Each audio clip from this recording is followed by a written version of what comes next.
it's charging. It's got a little battery in it, as we mentioned before. The remote control has all the buttons on it that you need for a digital television, and you need some batteries though, so I'll just open this up and put a couple of AAAs into here. So putting the cover back onto there, I thought, well, let's just press the on button, see what happens, and nothing happened. I thought, oh no, it's not broken, is it? I can't be bothered sending this back. But having a look around, I noticed there's an on-off switch on the side here as well. So slide that up, and you can see the other LED comes on at the bottom there. The left one's the charging one, the right one is the power, goes green when it's on, get the menu coming on.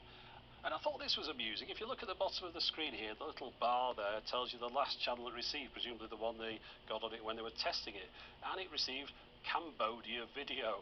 Well, unfortunately, I can't pick up Cambodia video in my house. I'm going to have to retune it so it receives the signals that are available in my area. So going into the menus here, selecting the automatic tuning, pick that I want just to use the DTV because there's no analog TV in my area, click UK, and then it just starts scanning for channels. Now, I've never had any luck with these little tiny aerials, but I thought I'll give it a go. Perhaps this time it's going to be the time that it works. But I let it go through the entire process, and as you can see at the bottom there, and all the way up for that matter, it's found nothing at all. It's got to 100%, didn't find a single thing. So I thought, well, I'll try out the media player functionality. At least we'll better get some video playing on it. Now, you can put video files on a USB stick or on a micro SD card, and I've put an MKV on here, an MOV, and an MP4 just to try all three out. So I'm going to say all three worked fine. This is an MKV that I've got playing on it here, which I've downloaded from somewhere. You know, don't tell anyone. And you can see I've got all the options across the bottom of the screen for scanning through it, pausing, all that kind of stuff. It works really well as a media player. This is a 1080p file as well, and of course if you've got subtitles you can get those to pop up, which is quite nice. So as a little media player for 40 odd pounds, you know, it's not that bad.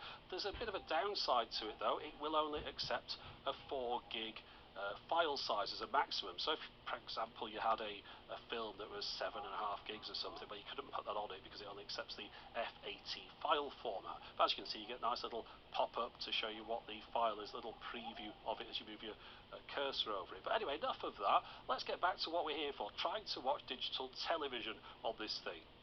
Now, I'd left it charging for about 4 hours or so. That little red LED on the left goes solid when it's finished charging. So I thought I'll try it on the battery to see how long that lasts. And I also took it downstairs, put the aerial as high up as I could get it away from the device in the conservatory here. I thought there was a bit more sort of sky there, less things in the way. Did a scan, again, absolutely nothing at all. So went out in the garden, put the aerial on top of a